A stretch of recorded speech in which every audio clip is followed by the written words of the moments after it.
రాష్ట్ర ప్రభుత్వం ప్రవేశపెట్టిన 6 గ్యారంటీ పథకాలను అమలు కోసం ప్రజాపాలన సదస్సులు నిర్వహించడం జరుగుతుందని జిల్లా కలెక్టర్ శరత్ అన్నారు. రంగారెడ్డి జిల్లా సదాశివపేట మండల పరిధిలోని ఆరూరు గ్రామ సచివాలయం వద్ద ఏర్పాటు చేసిన ప్రజా పాలన సదస్సులో ముఖ్య అతిథిగా కలెక్టర్ పాల్గొన్నారు. కౌంటర్లను ఆయన పరిశీలించారు. ఇప్పటి వరకు కౌంటర్ల ద్వారా తీసుకున్న దరఖాస్తుల వివరాలను అడిగి తెలుసుకున్నారు. అనంతరం మాట్లాడుతూ ప్రజలకు ఇబ్బందులు లేకుండా దరఖాస్తులు స్వీకరించాలని ఆదేశించారు. కార్యక్రమానికి విచ్చేసినటువంటి మన జిల్లా కలెక్టర్ గారికి మరియు ఆర్డీఓ సార్ గారికి, ఎంపీడీఓ మేడం గారికి, సకల అధికారులకు మరియు అలాగే మన గ్రామ ప్రజలకు అందరికీ ప్రత్యేక ధన్యవాదాలు, సుస్వాగతం సార్. అలాగే ఈ 6 గ్యారంటీల పథకానికి అందరూ దరఖాస్తు చేసుకొని దీనికి అర్హులైన వారు ఈ లబ్ధి పొందగలరని చెప్పేసి అందరికీ మనవి చేసుకుంటూ, సార్ ఇంకొకటి సార్, మా దగ్గర గత 30-40 సంవత్సరాల నుంచి మాకు చిన్న ఊరు ఉండే సార్, చాలా పెద్దగా అయిపోయింది. ఇక్కడ కుటుంబాల సంఖ్య పెరిగింది కానీ ఇళ్ళ స్థలాలు లేక చాలామంది ఇబ్బంది పడుతున్నారు సార్. ఎందుకంటే చుట్టుపక్కల ప్రైవేట్ వెంచర్లు అయినాయి, ధరలు పెరిగిపోయినాయి, అందరూ గరీబులే ఉన్నారు, కూలీ పని చేసేటోళ్ళు ఉన్నారు, ఫ్యాక్టరీలలో పోయే వాళ్ళు ఉన్నారు, చాలా ఇబ్బంది పడుతున్నారు సార్. ఒకటే కుటుంబంలో సంఖ్య పెరిగి, అలాగే ఈ కంపెనీలలో పని చేసుకుంటుంటే కూడా వాళ్ళకు నెల జీతం వస్తుంది, సగం కిరాయిలు కట్టుకొని వాటికే సరిపోతున్నారు సార్. 20 సంవత్సరాల నుంచి చాలా ఇబ్బంది పడుతున్నారు సార్. అయితే మేము 52 సర్వే నెంబర్ ఉంది సార్ పక్కకు, గవర్నమెంట్ ల్యాండ్, దాని లోపల 10 ఎకర్స్ వాళ్ళు పొజిషన్లో లేరని చెప్పేసి ఖరీదు ఖాతాలో ఉంది సార్. అది సార్కు కూడా ఇంతకుముందు చెప్పిన సార్, ఆర్డీఓ సార్కు. అయితే దాన్ని ఇంతకుముందు మేము క్లీన్ చేయించినాం సార్ 10 years బ్యాక్. అది గవర్నమెంట్ ఆ జీవో రాలేదు, అది కూడా కాలేదు. ఇప్పుడు ఇందిరమ్మ ఇండ్ల పథకం కింద అవకాశం ఉంది కాబట్టి దయచేసి మా గ్రామానికి ఆ 10 ఎకరాలు శాంక్షన్ చేసి మా గ్రామ ప్రజలకు, ఇల్లు లేని కుటుంబాలకు, నిరుపేదలకు ఇవ్వగలరని చెప్పేసి మనవి చేస్తున్నాం సార్. మాకు చాలా ఇబ్బంది ఉంది సార్. ఇది రాసుకొని సర్పంచ్ గారిని చూసుకొని అన్నీ వచ్చేసినాయి అనుకోండి, మీరు ఎవ్రీథింగ్ నెంబర్ వేస్తారు. ఒకటి అన్ని కౌంటర్ ఈ నెంబర్ వేయట్లే కదా, అన్నీ చూసుకొని మీరు నెంబర్లు వేసుకుంటారు. 200-400 వచ్చినా 800 వచ్చినా చూసుకొని కట్టి మీరు ఎంపీడీఓ గారికి ఇచ్చి రసీదు తీసుకోవాలి. అర్థమైందా? మళ్ళీ వెరిఫికేషన్, కంప్యూటరేషన్ అన్నీ ఉంటాయి కదా, అందుకని. ఓకే, హృదయపూర్వక ధన్యవాదాలు. మాట ఇచ్చినట్టుగానే ప్రమాణ స్వీకారం రోజునే అభయహస్తం 6 గ్యారంటీల ఫైలుపై తొలి సంతకాన్ని చేసింది మన ప్రభుత్వం. కొలువుదీరిన 48 గంటల్లోనే తెలంగాణ బిడ్డలకు ఆర్టీసీ బస్సుల్లో ఉచిత ప్రయాణం, అర్హులైన వారందరికీ రాజీవ్ ఆరోగ్యశ్రీ, 10 లక్షల వైద్య సాయం గ్యారంటీలను అమలు చేసి చరిత్ర సృష్టించింది. అదే సంకల్పంతో మిగిలిన గ్యారంటీలను కూడా నెరవేర్చేందుకు ప్రజాపాలన కార్యక్రమానికి మన ప్రభుత్వం శ్రీకారం చుట్టిందని తెలియజేసేందుకు గర్విస్తున్నాం. చివరి వరుసలో ఉన్న పేదవారికి కూడా సంక్షేమ పథకాలు అందినప్పుడే ఈ రాష్ట్రం, దేశం అభివృద్ధి చెందుతుంది. ప్రజాపాలన ఉద్దేశం నిస్సహాయులకు సాయం చేయటమే. స్వయంగా ప్రభుత్వమే ఇవాళ మీ ఊరికి, మీ ఇంటికి వచ్చింది. మహాలక్ష్మి, రైతు భరోసా, గృహజ్యోతి, ఇందిరమ్మ ఇండ్లు, చేయూత పథకాల కోసం అర్హులైన ప్రతి ఒక్కరి నుంచి దరఖాస్తులను స్వీకరిస్తోంది. ఈ మహత్తర అవకాశాన్ని మీ అందరూ సద్వినియోగం చేసుకుంటారని, ప్రజాప్రభుత్వం తలపెట్టిన సంక్షేమ యజ్ఞంలో భాగస్వాములు అవుతారని కోరుకుంటున్నాం. కృతజ్ఞతలతో మీ రేవంత్ రెడ్డి, ముఖ్యమంత్రి, తెలంగాణ రాష్ట్రం. మెదక్ జిల్లా నిజాంపేట మండలం పరిధిలోని నందగోకుల్ గ్రామంలో శనివారం నాడు మండల ఎంపీడీఓ జగదీశ్వరచారి ఆధ్వర్యంలో ప్రజా పాలన కార్యక్రమం నిర్వహించారు. ఈ కార్యక్రమానికి జెడ్పీటీసీ పంద విజయ్ కుమార్, మండలి ఎంపీపీలు ముఖ్య అతిథులుగా పాల్గొన్నారు.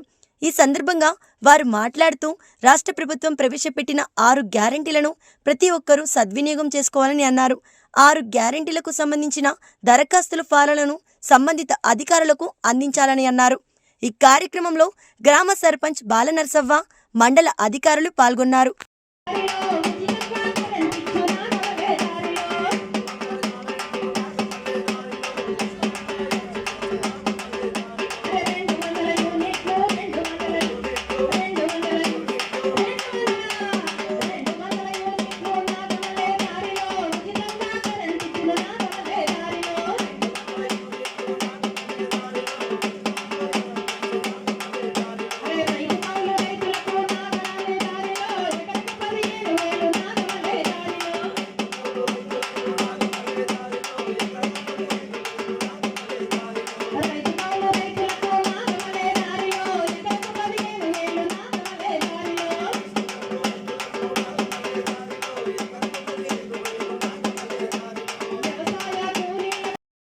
ప్రజలకు ప్రతి ఒక్కరికి పేరు పేరున నమస్కారాలు.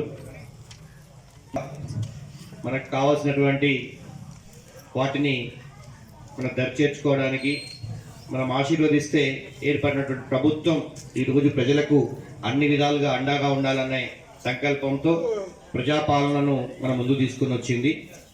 కాబట్టి దీంట్లో ఏదైతే ప్రీత ముఖ్యమంత్రి గారు ఈరోజు మన కోసం ఏదైతే స్కీమ్స్ పెట్టారో 6 గ్యారెంటీలను తీసుకొచ్చారో ఆ 6 గ్యారెంటీలను కూడా ప్రజల వద్దకు తీసుకురావాలని చెప్పి మన ప్రభుత్వమే ఇక్కడికి ఆఫీసర్లను పంపిస్తున్నది.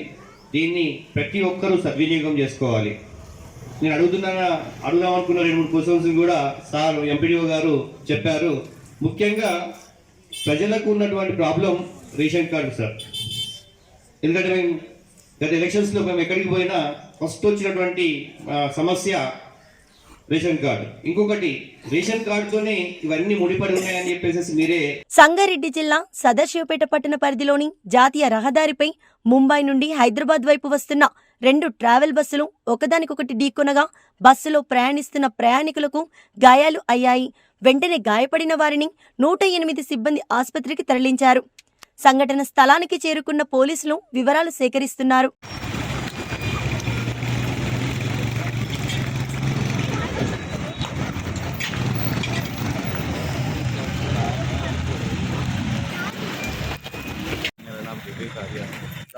मेरा नाम विवेक आर्या है। पुणे से हैदराबाद आ रहे थे हम लोग और अभी जो एक्सीडेंट हुआ वो उस रोड से एक दूसरा बस आया। ड्राइवर का गलती नहीं था, पर वो जो दूसरा गाड़ी आया वो एकदम रोड के बीच में आने की वजह से ड्राइवर को बचाने की कोशिश में डिवाइडर पे चढ़ गया और डिवाइडर पे चढ़ने से सब लोग सो रहे थे। सीट नंबर 1 पे हिसाब से सीट नंबर 7 पे मैं था। ज़्यादा कुछ नहीं, पर थोड़ा चोट लगा है इधर, ये खान पट्टी है। और ड्राइवर का गलती नहीं है, लकीली कोई मरा नहीं, इंजरीज हुए लोगों को। सबसे ज़्यादा इंजरी तो सामने वाला जो ड्राइवर था उसको हुआ, बाकी पैसेंजर्स को ज़्यादा इंजरी। पुणे से आ रहे हैं, गुजरात में लग गया, गाड़ी को लग गया, किसको कुछ लगा? खाली किनारे से थोड़ा लगा। कितना बजे को है? सुबह सवेरे में। మెదక్ జిల్లా నార్సంగి మండలం వల్లూరు అడవి ప్రాంతంలో హైవే పక్కన బ్రిడ్జి కింద గుర్తు తెలియని మహిళ శవం లభ్యం. గుర్తుపట్టలేని స్థితిలో కుళ్లిపోయిన మృతదేహం. సంఘటన స్థలానికి చేరుకున్న clues team CI Lakshmibabu, SI Ahmed case నమోదు చేసుకుని దర్యాప్తు చేస్తున్న పోలీసులు.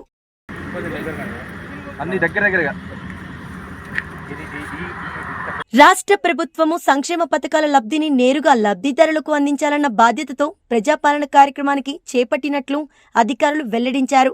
ప్రభుత్వ సంక్షేమ కార్యక్రమాలు ఒక బాధ్యతతో సక్రమంగా వాటిని ప్రజలకు అందించే ఆలోచనతో ప్రజాపాలన కార్యక్రమాన్ని చేపట్టినట్లు, ఇందులో భాగంగానే 6 గ్యారంటీలను అమలు చేస్తున్నట్లు, అదేవిధంగా ప్రతిరోజు అధికారులు గ్రామాలకు వెళ్లి గ్రామాల లోపల ప్రజాపాలన కార్యక్రమంలో ప్రజల నుండి దరఖాస్తులు స్వీకరించాలి. వచ్చిన ప్రజలకు ఎలాంటి ఇబ్బందులు కలగకుండా అక్కడ నీటి వసతి, టెంటు ఏర్పాట్లు, హెల్ప్ డెస్క్, ఈ విధంగా ప్రతి ఒక్క దరఖాస్తుదారుడికి ఎలాంటి ఇబ్బందులు లేకుండా ఏర్పాట్లు చేస్తున్నామని బిజినపల్లి మండల ఎంపీ ఓ రాముల నాయక్ అన్నారు. మండల వ్యాప్తంగా అనేక గ్రామాలలో ఇప్పటికే రాష్ట్ర ప్రభుత్వం ఆదేశించినట్లుగా ప్రజాపాలన కార్యక్రమాన్ని ప్రారంభించినట్లు చెప్పారు.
కాదు మీరు అందరికి ఇట్లా ముందరికి రండి. అమ్మా ఈడ వద్దని చెప్పినాం కదా కొంచెం సేపు ఆపు. ముందరికి రాపండి అమ్మా మీరు రాపించుకుంటారు కానీ కొద్దిగా విధానాలు చెప్తారు సార్ మీరు.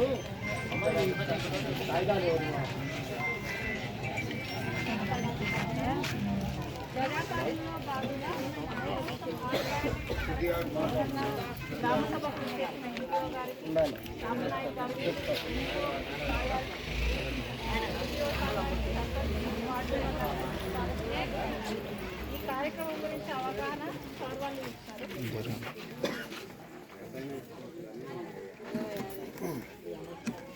ప్రజలందరూ ఈ యొక్క అవకాశాన్ని సద్వినియోగం చేసుకుని మీ యొక్క ఫిర్యాదులను అధికారులకు తెలియజేయాలని కోరారు.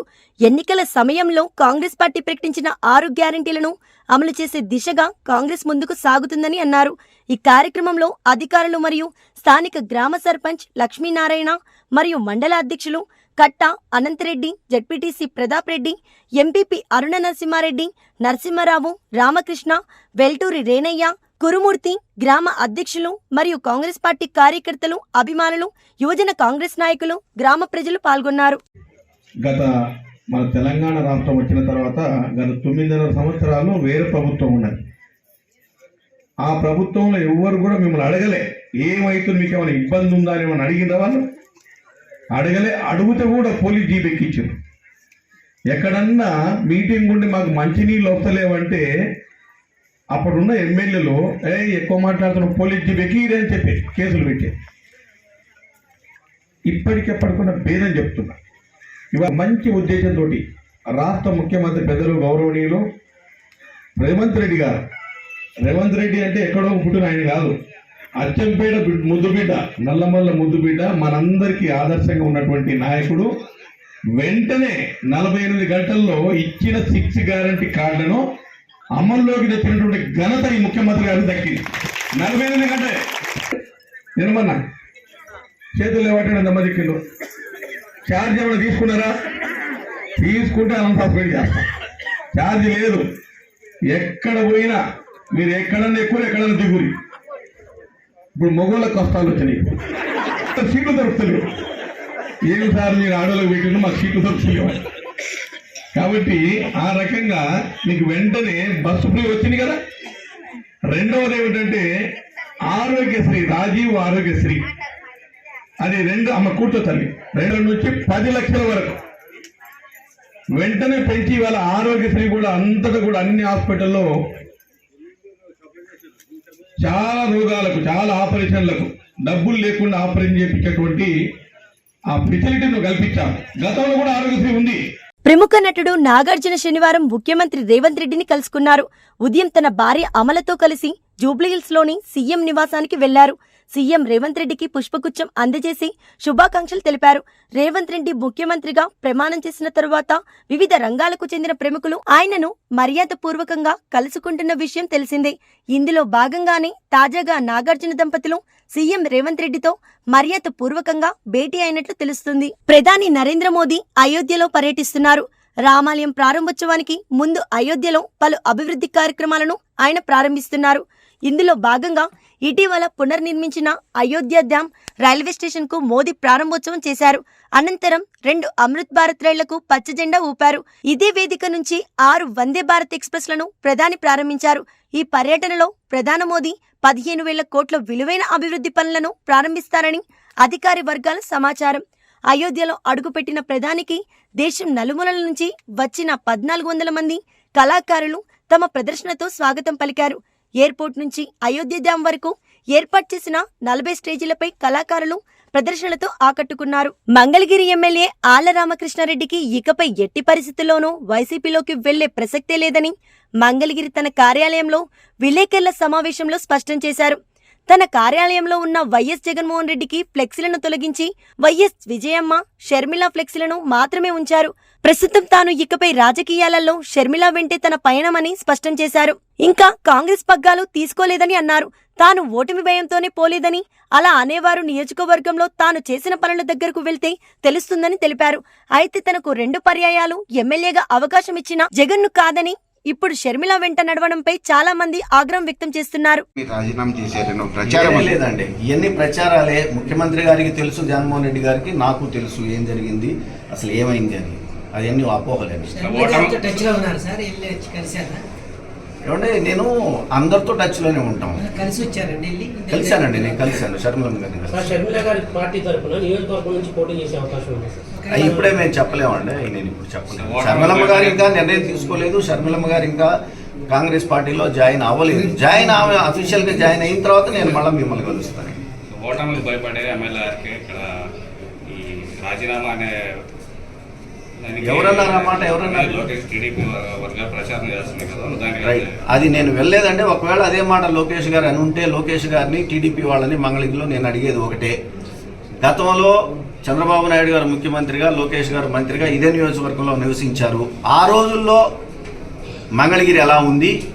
ఈ 4.5 సంవత్సరాల కాలంలో వైఎస్ఆర్ కాంగ్రెస్ పార్టీ ప్రభుత్వము నాకు అండగా నిలబడకపోయినా కూడా ఎంత అభివృద్ధి చేశామో గుండెల మీద చేసుకొని ఆ బజార్లకు వెళ్ళండి, లేదంటే నేను చేసినటువంటి నిర్మాణాల దగ్గరికి వెళ్ళి చూసి ఆ మాట చెప్పమని చెప్పేసి నేను కోరుకుంటాను. సార్, ఇప్పుడు కాంగ్రెస్లో షర్మిల గారు చేరితే మీరు ఇక్కడ కాంగ్రెస్ నుంచి పోటీలో ఉంటారు. అదేనండి, ఇంకా నిర్ణయాలు జరగలేదు. మీరు షర్మిలమ్మ గారు చేరితే మాత్రం నేను షర్మిలమ్మ అంటే నా పైన. సార్, పార్టీ అతను అడిగినట్టు పార్టీ పక్కన ఫాలోవర్స్ అందరికీ ఒక వ్యాక్యూమ్ ఫామ్ అయ్యింది, మమ్మల్ని నట్టెంట ముంచి వెళ్ళిపోయారు ఆర్కే గారు అని అది కరెక్ట్ కానే కాదు. ఎందుకంటే అంటే నా దగ్గర ఉన్నటువంటి, నా చుట్టూ ఉన్నటువంటి వాళ్ళందరికీ తెలుసు. మేము గత 2 సంవత్సరాలుగా మంగళగిరిలో ఏమేం పనులు చేస్తూ ఉన్నాము, ఎన్ని ఇబ్బందులు పడుతున్నాము, ఎన్ని బాధలు పడుతూ ఉన్నాము, అయినా కూడా మాకు ఆర్థికంగా అండ దొరకలేదు అనేది ప్రతి ఒక్కరికి తెలిసినటువంటి మాట ఇది. సార్, మిమ్మల్ని నమ్ముకుని వర్క్ చేసిన పరిస్థితి ఏంటంటే ఈ రోజు అదే చెబుతా ఉన్నానండి. నేను అవన్నీ ఎక్కడికి పోవండి, ఎందుకంటే బిల్లులు చేసినవి వాళ్ళకి ఉంటాయి. అయినా కూడా నేను సుమారు 8 నుంచి 7-8 కోట్లు, ఇంకా లెక్క కూడా చూసి 7-8 కోట్ల రూపాయలు నేను బయట నుంచి తీసుకొచ్చి వాళ్ళకి సర్దానండి. కాబట్టి వాళ్ళకి తెలుసు. కాబట్టి నేను ఏ విధంగా పనిచేశాను, ఎక్కడ పైసలు లంచం తీసుకోకుండా నేను నా సొంత డబ్బులు, బయట నుంచి తీసుకొచ్చిన డబ్బులు వాళ్ళకి సర్దాను. కాబట్టి వాళ్ళు పాపం ఏం మాట్లాడకుండా అలానే ఉండిపోయారు. వాళ్ళు చేసిన ప్రతి ఒక్క పనికి కూడా రికార్డ్స్ ఉంటాయి. ఇవాళ కాకపోతే రేపైనా బిల్లులు వస్తాయి. లేదంటే కొంతమంది గతంలో పనిచేసుకొని బిల్లులు రాకపోతే గౌరవ న్యాయస్థానాలకు వెళ్ళి న్యాయస్థానం తీర్పుల నుంచి బిల్లులు తెచ్చుకున్నటువంటి పరిస్థితులు కూడా ఉన్నాయని చెప్పేసి నేను తెలియజేస్తున్నాను. సార్, ఇప్పుడు నర్సరావుపేట ఈశ్వర్ మహల్ సినిమా హాల్ దగ్గర ప్రధాన రహదారిలో రోడ్డుకు మధ్యలో భూమి కుంగిపోయి పెద్ద గోయి ఏర్పడింది. ఆ గోయి పూడ్చాలంటూ ఈ రోజు నర్సరావుపేట ఎంఐఎం పార్టీ ఆధ్వర్యంలో నిరసన కార్యక్రమం చేయడం జరిగింది. ఈ కార్యక్రమానికి టీడీపీ మద్దతుగా వచ్చింది. ఈ సందర్భంగా ఎంఐఎం పార్టీ నాయకులు మస్తాన్ వలి మాట్లాడుతూ ఆ రహదారిలో నిత్యం వేలాది వాహనాలు వస్తూ ఉంటాయి. ఆ రహదారి వెంటనే జిల్లా అధికారులు కూడా వస్తుంటారు. అతి పెద్ద గొయ్యి అధికారులకు కనపడకపోవడం శోచనీయమని అన్నారు. ఆ గోతిలో ఎవరైనా ప్రమాదవశాత్తు పడితే ప్రాణాలు పోవడం ఖాయమని ఆవేదన వ్యక్తపరిచారు. ప్రాణాలు పోతే అధికారులు తిరిగి ప్రాణాలు తెస్తారా అని ప్రశ్నించారు. అధికారుల నిర్లక్ష్యానికి నిదర్శనమని తెలిపారు. ఆ గోయిని వెంటనే పూడ్చాలని డిమాండ్ చేశారు. నర్సాపేట పట్టణం చిలుకూరుపేట రోడ్లో ఈశ్వర్ మహల్ సినిమా హాల్ దగ్గర ప్రధాన రహదారి మీద నిత్యం వేలాది వాహనాలు తిరిగేటువంటి రోడ్డు ఇది. ఈ రోడ్డులో అండర్ గ్రౌండ్ డ్రైనేజీకి సంబంధించినటువంటి దాంట్లో ఒక పెద్ద గుంత ఏర్పడి ప్రజలకు చాలా ఇబ్బంది కలిగిస్తుంది. దీన్ని అధికారులు పూడ్చలేకపోవటం అనేది, చిన్న గుంతను కూడా పూడ్చలేకపోవటం అనేది కారణం ఏంటంటే ఇంత పెద్ద గుంత పడ్డ ప్రభుత్వ అధికారులలో చలనం లేకపోవటం చాలా దురదృష్టకరం. ఇక్కడ ఏదైనా ప్రమాదం జరిగి ఎవరైనా ఇబ్బందులు పాలయ్యి ప్రాణాలు పోతే ఆ ప్రాణాలు ఎవరు తీసుకొస్తారని కూడా మేము అడుగుతున్నాం ప్రజా సంఘాలుగా. ఈ విలువైన ప్రాణాలు ఈ గుంతల వల్ల ఏమన్నా జరిగితే అధికారుల నిర్లక్ష్యానికి బలైపోతున్నటువంటి కుటుంబాలు ఎవరికన్నా దెబ్బలు తగిలితే ఎవరు దాని బాధ్యత వహిస్తారు? ఇది కూడా పూడ్చలేని మీ అసమర్థత పాలన ఎంతవరకు న్యాయమని మేము అడుగుతూ ఉన్నాం. ప్రభుత్వ అధికారులు నిత్యం ఇటు తిరుగుతూ ఉంటారు, జిల్లా కలెక్టర్ గారితో సహా ఇటు తిరుగుతూ ఉంటారు. వాళ్ళకు కూడా కనపడకపోవడం అనేది శోచనీయం. నిత్యం ప్రభుత్వానికి సంబంధించిన వాహనదారుల దగ్గర ముక్కుపిండి రహదారులకు రోడ్ ట్యాక్స్ కట్టించుకుంటున్న అధికారులు ప్రభుత్వం నుంచి నిధులను సమకూర్చలేకపోవడం అనేది చాలా బాధాకరమైన విషయం. ఇప్పటికైనా ఈ గుంటను వెంటనే ప్రభుత్వ అధికారులు కూర్చుకునే పక్షంలో ఇక్కడ నిరాహార దీక్ష కూర్చుంటారు. గుంట దగ్గరే తెలియజేస్తున్నాం. ఈ గుంటల వల్ల ప్రజల ప్రాణాలు పోతే ఎవరు బాధ్యత వహిస్తారని కూడా అధికారులకు మేము నిలదీస్తున్నాం. అధికారులారా మొత్తం నిద్ర వీడని లంచాల మాట మనవంటి ఇలాంటి గుంతలు ప్రమాదభరితమైన గుంతల్ని కూర్చోండి అని మేము డిమాండ్ చేస్తూ ఉన్నాం. లక్షపేట ప్రధానంగా చిలుకులూరుపేట పోయే రహదారి ఈశ్వర్ మహల్ దగ్గరలో మెయిన్ రోడ్డు మీద ఒక పెద్ద గోయి పడింది. ఆ గోయి పూడ్చడానికి గత వారం నుంచి ప్రభుత్వ అధికారులకు తీర్చలేకపోవడం అనేది చాలా దారుణమైన విషయం. ఈ గోయిలో ఎవరన్నా వాహనదారులు పడిపోతే పైకి పోవటమే తప్ప రెండు బెతుకు బట్ట కట్టే పని లేదు. ఒకవేళ విలువైన ప్రాణం పోతే దానికి బాధ్యత ఎవరు వహిస్తారని సందర్భంగా అడుగుతూ ఉన్నాం. మేము ఒకటే తెలియజేస్తున్నాం, ఈ చిలుకులూరుపేట రోడ్లో అండర్ గ్రౌండ్ డ్రైనేజీ అవస్థలు కుంగిపోయినటువంటి ఈ రోడ్డును పూడ్చలేకపోతున్నారు. మరి ముఖ్యంగా ఈ రోడ్డు మొత్తం కూడా గుంతలతో వాహనదారులు చాలా ఇబ్బందులు పడుతూ ఉన్నారు. ప్రతిరోజు నిత్యం కూడా జిల్లా కలెక్టర్తో సహా ఉన్నతాధికారులు ఈ రోడ్డు గుండానే పోతూ ఉంటారు. కానీ దౌర్భాగ్యం ఏంటంటే ఈ గోయి అవ్వకపోవడం అనేది దౌర్భాగ్యమైన విషయం. ఇప్పటికైనా ఈ గుంతని వెంటనే పూడ్చి ప్రజల ప్రాణాలను కాపాడాల్సిన బాధ్యత ప్రభుత్వ అధికారుల మీద ఉంది. మీరు గనక పూడ్చకపోతే ఇక్కడ ఉన్నటువంటి ఎంఐఎం, టీడీపీ మరియు ఇతర ప్రజా సంఘాలు అనుకుంటుకొని లక్షపేట పట్టణంలో భిక్షాటన చేసి ఈ గుంతల్ని మేము పూడుస్తామని ఈ సందర్భంగా తెలియజేస్తూ ఉన్నాం. రాష్ట్రంలో పారిశుద్ధ కార్మికుల సమ్మె 4వ రోజు కొనసాగుతున్న అధికార ప్రభుత్వం ఏమాత్రం పట్టించుకోవడం లేదని విపక్ష నేతలు ఆరోపిస్తున్నారు. కార్మికుల సమ్మెతో నగరాల్లో ఎక్కడికక్కడ చెత్త పేరుకుపోవడం వల్ల ప్రజలు నానా అవస్థలు పడుతున్నారు. మున్సిపల్ పారిశుద్ధ కార్మికుల సమ్మెకు మద్దతు తెలిపిన తెలుగుదేశం పార్టీ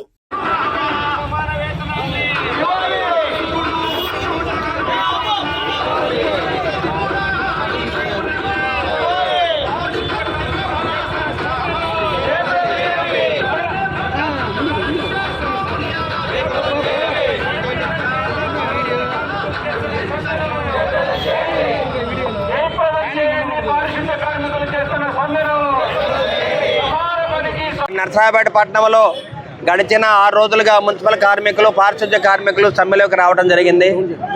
మరి వారికి మున్సిపల్ కార్మికులకు మద్దతుగా మేమందరం కూడా తెలుగుదేశం పార్టీ నాయకులు, కార్యకర్తలు, అదేవిధంగా మహాశక్తి మహిళలు అందరూ కూడా రోడ్ల మీదకి వచ్చి స్వచ్ఛ భారత్ అనే కార్యక్రమాన్ని చేపట్టడం జరిగింది. మరి గడిచిన వారం రోజుల నుంచి కూడా మున్సిపల్ కార్మికులు సమ్మెకి వెళ్ళడం వల్ల రోడ్లన్నీ కూడా అధ్వానంగా ఉన్నాయి. మరి కాలువలని మురికోపాలుగా మారిపోయిన వాసన వస్తుంది. కాబట్టి మరి మేమందరం కూడా మున్సిపల్ కార్మికులకి మద్దతుగా ఈ రోడ్లన్నీ శుభ్రం చేయడం జరిగింది. న్యాయమైన కోరికలు ఏదైతే కోరుతున్నారో మున్సిపల్ కార్మికులు వాళ్ళ కోరికల డిమాండ్లు కూడా తీర్చమని మేము జగన్మోహన్ రెడ్డి గారిని, అదేవిధంగా నర్సరావుపేట గోపిరెడ్డి శ్రీనివాసరెడ్డిని, అదేవిధంగా మున్సిపల్ కమిషనర్ కూడా మేము కోరుతూ ఉన్నాము. న్యాయంగా అయితే మున్సిపల్ కార్మికులు కోరుకునే న్యాయమైన డిమాండ్లు వాళ్ళ అవుట్ సోర్సింగ్ జాబులు కానీ టెంపరీ జాబ్స్ మొత్తం కూడా పర్మనెంట్ చేయమని కోరుతూ ఉన్నారు. ఆప్కా విధానాన్ని రద్దు చేయమని కోరుతూ ఉన్నారు. న్యాయపరంగా వాళ్ళకి రావాల్సిన హెల్త్ ఎలిమెంట్స్ను కూడా ఇవ్వమని కోరుతూ ఉన్నారు. ఎందుకంటే ఇవాళ మున్సిపల్ కార్మికులు కానీ పారిశుద్ధ్య కార్మికులు ఇంతకుముందు కరోనా టైంలో కూడా ప్రాణాలు కూడా లెక్కించకుండా కుటుంబాలను కూడా గాలికి వదిలేసి వాళ్ళు ఈ రోడ్లు మొత్తం కూడా శుభ్రం చేసి కరోనాని పట్టణంలో రానికుండా వాళ్ళు ఎంతో కష్టపడి పనిచేశారు. అటువంటి కార్మికులు పొట్టలు కొడుతున్న గోపిరెడ్డి శ్రీనివాసరెడ్డి డౌన్ అని మేము కోరుతూ ఉన్నాము. అదేవిధంగా న్యాయమైన కోరికలు పరిష్కరించాలని మున్సిపల్ కమిషనర్ కూడా మేము డౌన్ దిగిపోవాలని కోరుతూ ఉన్నాము. అదేవిధంగా న్యాయమైన కోరికలు కోరుతున్న మున్సిపల్ కార్మికుల కోరికలను పరిష్కరించాలని జగన్మోహన్ రెడ్డి దిగిపోవాలి. అదేవిధంగా పరిపాలన చేతకాని జగన్మోహన్ రెడ్డి గారు దిగిపోవాలని మేమందరం కూడా రోడ్ల మీదకి వచ్చి రోడ్లు శుభ్రం చేసి స్వచ్ఛ భారత్ అనే కార్యక్రమాన్ని చేపట్టి గాంధీ బొమ్మ దగ్గర నుంచి ఈ కార్యక్రమాన్ని చేపట్టడం జరిగింది. అదేవిధంగా మీడియా సోదరులకు కానీ మున్సిపల్ కార్మికులు అందరూ కూడా మేము ఒకటే డిమాండ్, మనం అందరం కూడా మున్సిపల్ కార్మికుల న్యాయమైన కోరికలకు మద్దతుగా మనం అందరం కూడా ఉండాలి. మున్సిపల్ కార్మికులకి మద్దతుగా మనం అందరం కూడా అండగా ఉండాలని చెప్పి మీడియా ముఖంగా తెలియజేస్తూ ఉన్నాము. అదేవిధంగా we want ఇంక్విలాబ్